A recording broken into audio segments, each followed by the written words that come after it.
Podcast Pro Bogotá. Conversemos de los temas que le importan a Bogotá y a la región. Pro Bogotá te habla de cerca. Podcast Pro Bogotá. Hola, un cordial saludo a todos quienes nos acompañan siempre en estos espacios de Pro Bogotá, el podcast en donde hablamos de los temas que le interesan a Bogotá y a la región, porque Pro Bogotá les habla de cerca. Y hoy vamos a hablarles de un tema que nos atañe a todos los bogotanos, a todos los que vivimos en esta ciudad, pero también a los que todos los días vienen aquí a trabajar, se desplazan, tienen que usar servicio de transporte público, y es del metro de Bogotá, de esa primera línea del metro, que como se llama este podcast, metro financiado, contratado y en obra, porque ya está avanzando, ya es una realidad que se empezó a construir. Y para hablar sobre este tema estamos con Martín Ancelini, es el coordinador de proyectos especiales de Pro Bogotá. Martín, mucho gusto en saludarlo y qué bueno que esté aquí con nosotros. Hola, qué bueno estar aquí. Bueno, Martín, hablemos de cuál es el estado del arte hoy con relación al metro de Bogotá. ¿Ya está en obra? ¿Cómo se ha avanzado? ¿Qué es lo que se está haciendo? ¿Y por qué entonces podemos decir que ese metro en realidad hoy en día ya empezó a construirse? Hoy en día hay 4 cosas grandes sucediendo. La primera son las obras, que llevan, según los reportes de la empresa Metro y del consorcio contratista, 16 o 17% de avance. Estamos hablando de casi una quinta parte del desarrollo del proyecto, de la construcción.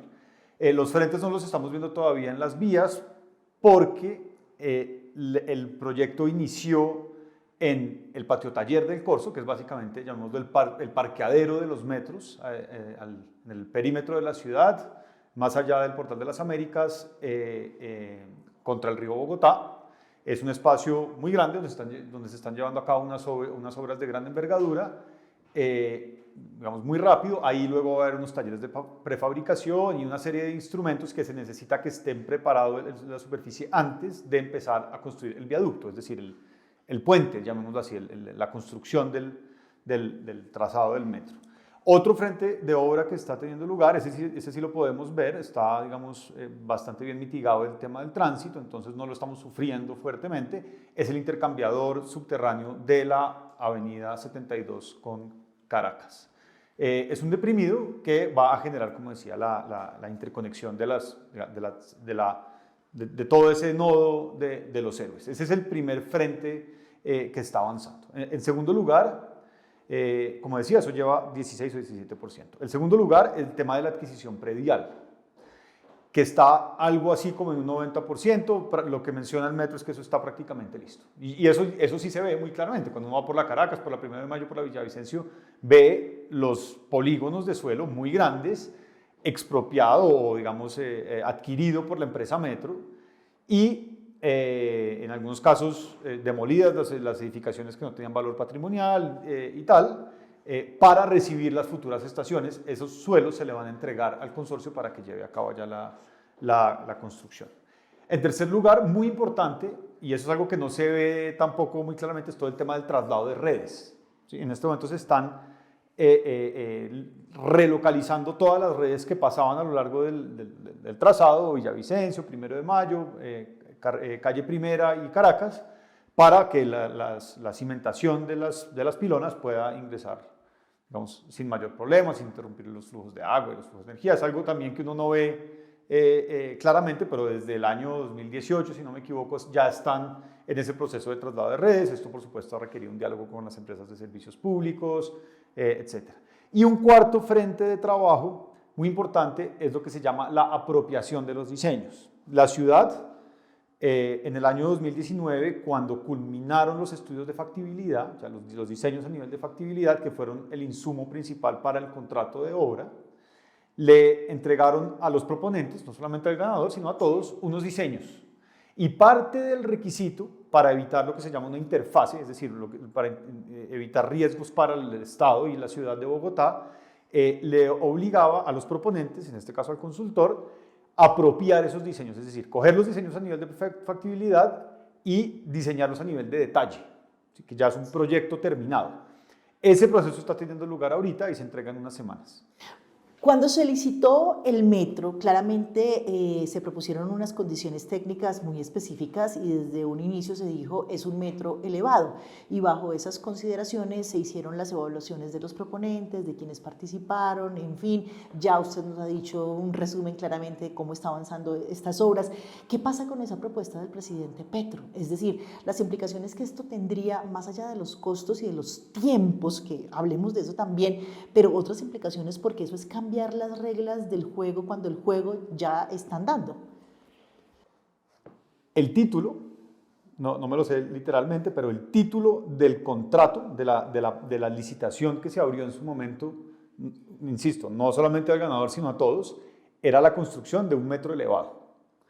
Se contrataron manzanas, no se les pueden pedir peras. Es así de sencillo. Revisar la posibilidad de un metro subterráneo implicaría, de alguna manera, cerrar el contrato. No soy experto en temas jurídicos, pero liquidar ese contrato e iniciar posiblemente un proceso de diseño y de contratación nuevo con los riesgos que eso implica. Cambiar las condiciones. Usted dice, listo, estaban diciendo vamos a contratar un metro elevado.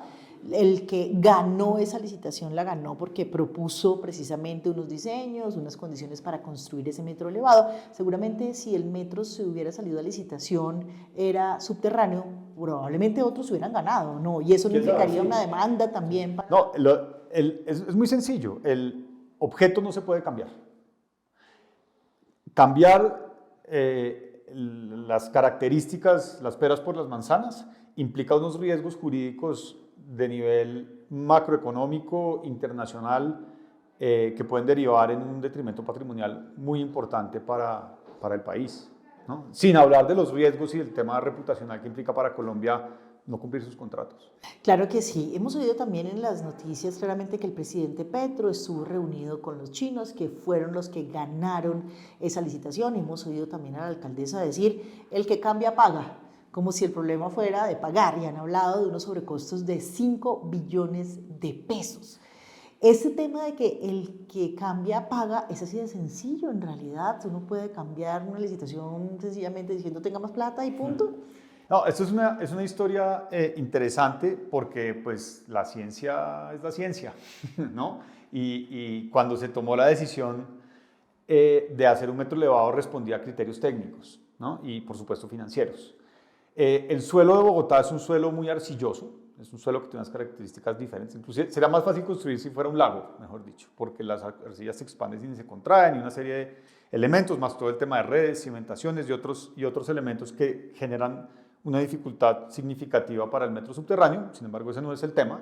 Se podría, si se hubiera pensado desde el principio, se podría pensar en diferentes estudios, empezando por los que se desarrollaron en la entonces alcaldía de Gustavo Petro, arrojaron que era riesgoso construir un metro subterráneo. Posteriormente, en el año 2016, los consultores internacionales desarrollaron un ejercicio de evaluar diferentes alternativas, totalmente subterráneo, totalmente elevado, un tramo subterráneo y un tramo elevado, inclusive a nivel algunos tramos, en fin, y se concluyó que lo más costo eficiente, llamémoslo así, y lo más pertinente para la ciudad, lo más responsable en términos de consumo de recursos públicos, era desarrollar un metro elevado. En ese entonces lo que arrojó la empresa consultora es que desarrollar 1 kilómetro de metro subterráneo vale más o menos 20% más directamente, 20% más que un metro elevado. Más un factor que para los ingenieros es muy importante, que es el factor de riesgo. Hay un factor de riesgo que tienen, digamos, por la historia de los metros subterráneos, que es muy alto en los metros subterráneos comparado con los metros elevados, y esto, digamos que evidenciaba con mucha claridad que era riesgoso el metro subterráneo. Eso, si tenemos en cuenta pues, que el tramo de la Caracas, que es el que se está sugiriendo que sea subterráneo, tiene 9 kilómetros, estamos hablando de más o menos 2 billones de pesos directamente en sobrecostos, más esos sobrecostos que implica pues, esperar volver a diseñar, pagarle al consorcio ganador los daños y perjuicios de cancelarle un contrato a mitad de camino, volver a diseñar y volver a hacer otro proceso licitatorio. Esos pueden ser 4 o 5 años perdidos, ¿no? O en caso de que se le haga una adición o un cambio al contrato actual, pues asumir los riesgos jurídicos internacionales de hacer, digamos, esa transacción. Se podría hablar, digamos, de esos 1.9 o 2 billones de pesos. En el Congreso se está hablando de 5 billones. Yo creo que es inclusive más de 5 billones. Y estamos hablando de 5 billones de pesos. Solamente por entender un orden de magnitud. Una línea de Transmicable, como el de Ciudad Bolívar, puede llegar a costar 300.000 millones. Es decir, podríamos construir con ese déficit, si fueran 5 billones, podríamos construir algo así como 15 líneas de Transmicable, ¿no? Entonces estamos hablando de recursos públicos. Esto es plata de los colombianos, pues, sin una justificación específica, ¿no? Porque no sabemos cuál es el motivo. Exactamente, de esos motivos quería hablar, porque ya usted ha explicado, Martín, digamos, por qué se llega a la conclusión después de hacer todos estos estudios que lo más óptimo, lo que es más costo eficiente es este metro elevado. ¿Cuáles son las ventajas que podría tener, hablemos hipotéticamente, un metro subterráneo? ¿Mueve más personas? ¿Es más económico? ¿Realmente cuál es ese valor agregado que uno dice, no, es que hay que tratar de que sea subterráneo, a pesar de que todos los estudios técnicos digan lo contrario? Sí. No mueve más personas y ya hablamos que claramente no es más económico. De hecho, una prueba de eso es la segunda línea del metro, que está costando el doble, siendo más corta, ¿no? Entonces no mueve más personas ni es más económico. Hay unos argumentos, digámoslo así, de orden urbanístico, y es el impacto que puede generar un viaducto, ¿sí? Y esto, digamos que puede discutirse, es un tema que tiene que ver con el paisajismo, con el urbanismo, con la arquitectura. Un metro subterráneo, digamos, pues es subterráneo. Hay metros, digamos, en ciudades del sur global, como el metro de Delhi, que es un metro nuevo, subterráneo parcialmente, que es un metro que originalmente funcionaba muy bien, de hecho era muy bonito, y poco a poco se ha ido deteriorando por diferentes motivos, ¿no? Los metros elevados, hay metros, digamos, bellísimos, como por ejemplo el metro de Chicago o algunos metros en Australia. Normalmente los metros nuevos tienden a ser elevados porque la ciudad existe y pasarle por debajo es riesgoso. Entonces, hay unos metros, como digo, muy interesantes, otros que pueden llegar a ser unos viaductos fuertes, pesados, que pueden, digamos, generar un impacto negativo en la ciudad. Por lo que personalmente yo he visto y yo conozco de la arquitectura, llamémoslo así, de ese metro elevado. Es un metro que tiene un sistema que se llama la U simple, que es un viaducto que no es una viga cajón como la de los puentes vehiculares, sino que es una plaquita. Entonces es más ligero, las columnas tienen un diseño interesante, con unos concretos que no son tan oscuros. Hay todo un ejercicio de desarrollo de espacio público a lo largo de la línea, se están generando millones de metros cuadrados de espacio público. Inclusive digamos, la generación de para ponerlo en términos de la administración distrital, de un corredor verde en la Caracas donde está el metro. Imaginémonos pues, un perfil vial donde se tienen unos grandes andenes con una ciclorruta segregada de los buses para que sea más segura, arborizada en ambos costados, acceso vehicular solamente para entrar a predios, es decir, no va a haber carros en la Caracas. Un sistema de buses que pueden llegar a ser eléctricos, biarticulados, de bajas emisiones, como los que adquirió la ciudad hace un tiempo, y encima de eso un sistema de viaducto bastante elevado para que alcance a pagar la luz y menos invasivo, con unas estaciones que tienen un diseño, digamos, sugestivo, chévere. Entonces uno ahí se pregunta, ¿realmente esto es pues como pasar debajo de un puente vehicular de los que conocemos? Es otra cosa, completamente diferente, ¿no? Hay árboles, muchos de los árboles que existen en la Caracas y en el resto del viaducto se van a conservar. Entonces no es cierto que pues digamos, es discutible ese hecho de que esto va a ser pues como pasar debajo de un puente peatonal lleno de polución. Yo definitivamente difiero. Pero una última cosita, y hay otro tema, y es pues la experiencia, ¿no? De viajar sobre la ciudad o viajar pues en un metro subterráneo. Eso también pues hay un factor subjetivo ahí que es difícil.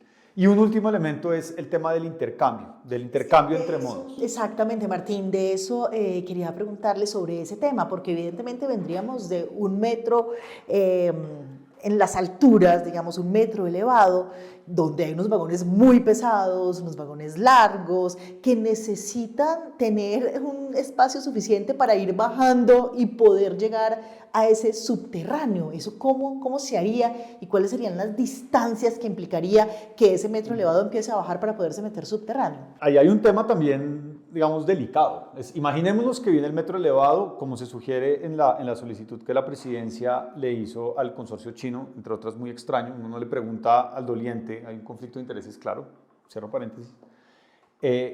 que viene el metro elevado y llega a lo que hoy en día es el Hospital San Juan de Dios, allá en el, digamos, en el sur del centro histórico, y ahí busca subterranizarse. Esa distancia que el metro tiene que recorrer para pasar de los más 12 metros 60 a los más o menos 12 60 o 15 metros, genera una cicatriz urbana que iría posiblemente hasta la 13. Es decir, no se podría cruzar, salvo pues puentes peatonales, desde el San Juan de Dios hasta la 13, ¿no? Porque se genera literalmente una cicatriz, ¿no? Porque no se puede pasar ni por debajo ni por encima, ni carros, ni personas, ni nadie, ¿no? Entonces pasar, y eso lo da porque la pendiente con la cual puede bajar el metro es muy poca. El metro, digamos, no puede bajar rápido, tiene que bajar, digamos, poco a poco. Entonces esa pendiente, que es, no sé, el 2% o algo así, genera esa cicatriz para poder subterranizarse, con un impacto urbanístico pues dramático, por supuesto. Claro que sí, y hablemos de toda esa incertidumbre que se ha generado. ¿Realmente pronto uno podría tener una solución o vamos a seguir así? Sencillamente el metro va a seguir como está hasta ahora, haciéndose las obras, avanzando. ¿O a qué nos podría llevar esta incertidumbre de saber entonces qué va a pasar, si elevado, si subterráneo, si se va a cambiar el contrato, si no se va a cambiar?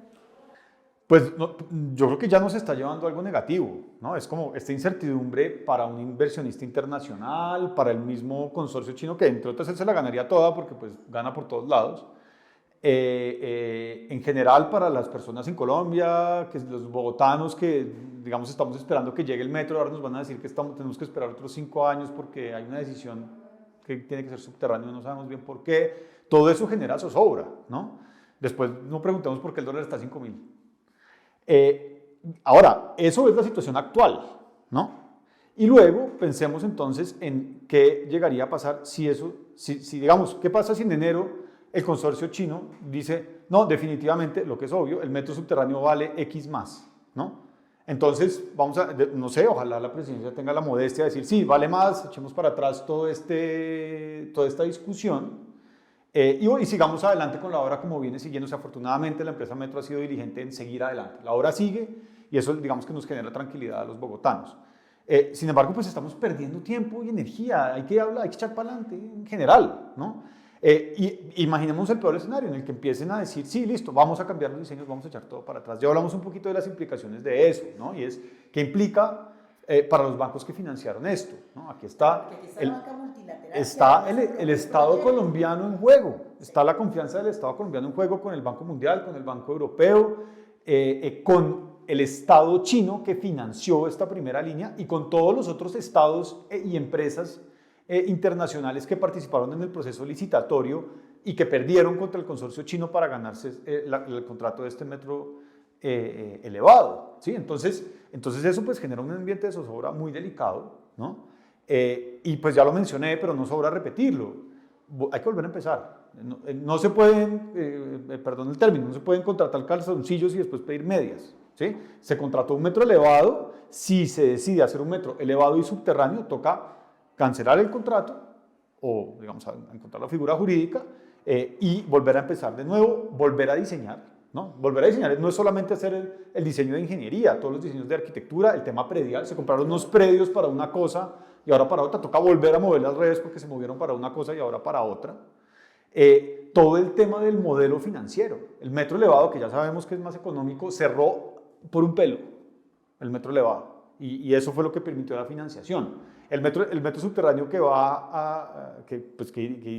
requeriría un nuevo proceso de diseño financiero de cómo es ese modelo para que cierre y para que no exija que todo el tiempo estemos sacrificando, como ponía el ejemplo, de cables aéreos o alimentación escolar o colegios o puertos o lo que sea para, digamos, responder a esto que finalmente no genera en realidad ninguna mejoría desde el punto de vista de transporte, pero tampoco urbano. Lo dicen todos los expertos. A mí me ha impresionado leer la prensa en estos días, todos los expertos de todas las universidades, consultores internacionales, todos dicen hay que echar para adelante con esa línea. Digamos, otro tema que es interesante y es que el modelo de contratación que tuvo la primera línea del metro es un modelo ejemplar. ya la banca multilateral está utilizando como un ejemplo internacional sobre cómo un país con los recursos económicos de Colombia puede estructurar un modelo en el que el consorcio y el país proponente asumen ciertos riesgos. Hay un tema de operación, hay un tema de apropiación de diseños, que eso es interesante. Echar todo eso para atrás, pues básicamente nos vuelve a dejar en esa zozobra en la que lleva Bogotá 60 años. Esperando metro. Pero además, si hablamos sobre lo que se viene en el futuro después de esta primera línea, que esperemos todo salga de la mejor manera, que la obra pueda seguir, que podamos tener metro en realidad en unos pocos años, pero también se ha empezado a hablar de la línea 2. Incluso de la línea 3.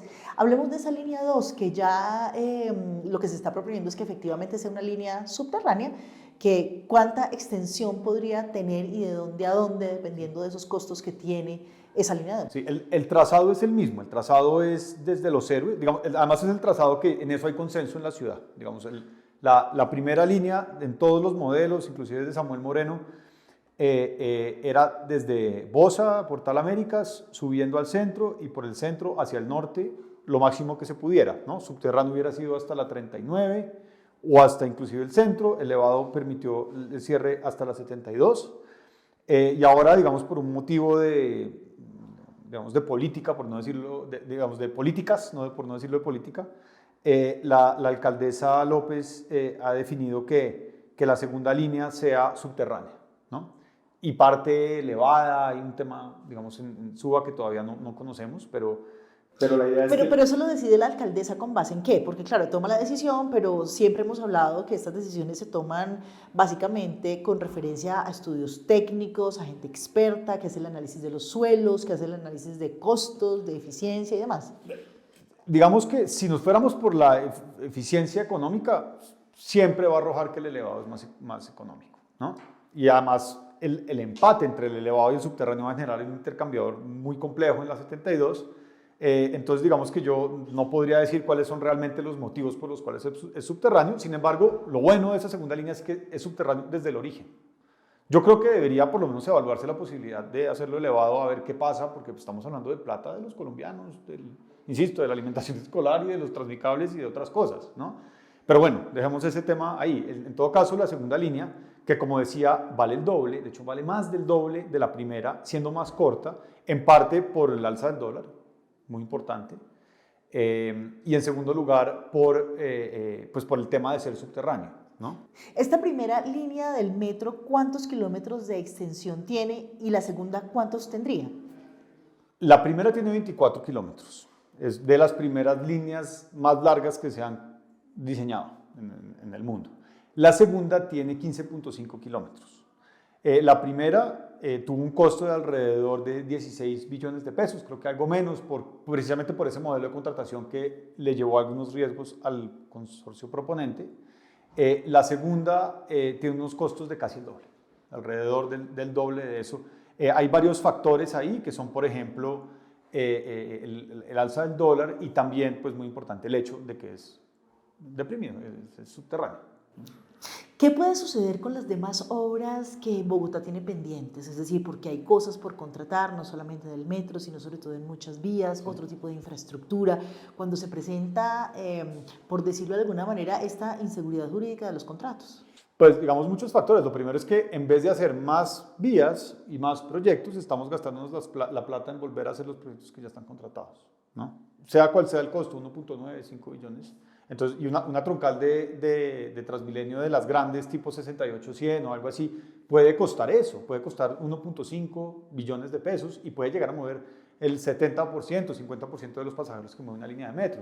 Entonces ahí estamos hablando pues de recursos públicos, nuevamente, el costo adicional. Luego, lo otro que también ya mencionamos es la incertidumbre jurídica para cualquier inversionista que viene aquí a contratar una cosa o inclusive a entrar en un proceso de concurso para un proyecto de gran envergadura. ¿Para qué me voy a meter yo si después de eso me lo van a cancelar, si me generan unas incertidumbres o si lo voy a perder porque es que el otro propuso una cosa que está dispuesto a cambiar y claro, genera un ambiente en general de zozobra, ni hablar pues de la banca multilateral que está pues confiando en Colombia. Que financió un proyecto específico de características específicas. Claro, claro. Pues Martín, muchísimas gracias por haber estado con nosotros aquí en este podcast de Pro Bogotá. Yo creo que usted nos ha dado unas luces para entender cuáles son las implicaciones que tiene esta propuesta que está haciendo el presidente Petro, que ha sido discutida con el consorcio chino que ganó esta licitación, propuesta que también, por supuesto, la alcaldesa ha hablado en múltiples ocasiones, y entender todas las implicaciones que tiene esto para Bogotá. No, pues gracias por las preguntas, gracias por invitarme. Este es un tema pues, de ciudad, es un tema de ciudad y que deriva, por supuesto, en un tema de Estado. Y también yo creo que hay que hacer como un llamado a que las decisiones de Estado, en general, todas deben tener un componente, por supuesto, político, ¿no? Es decir, hay que, digamos, enfocar las cosas en función de lo que la política defina. Eso es parte del quehacer de la vida democrática. Pero ejercicios de una envergadura como esta tienen siempre que estar cruzados por la responsabilidad técnica, ¿no? La ciencia existe y digamos, debemos de evitar el discurso distractor y concentrarnos en echar para adelante en general como sociedad. Claro que sí, esperemos que así sea. Muchas gracias, Martín. Gracias a todas las personas que se conectan con nuestros podcasts de Pro Bogotá, hablando de los temas que nos interesan a todos, porque Pro Bogotá te habla de cerca. Recuerden que nos encuentran en Apple y en Google Podcast. También estamos en Spotify y en Deezer. Hasta una próxima oportunidad.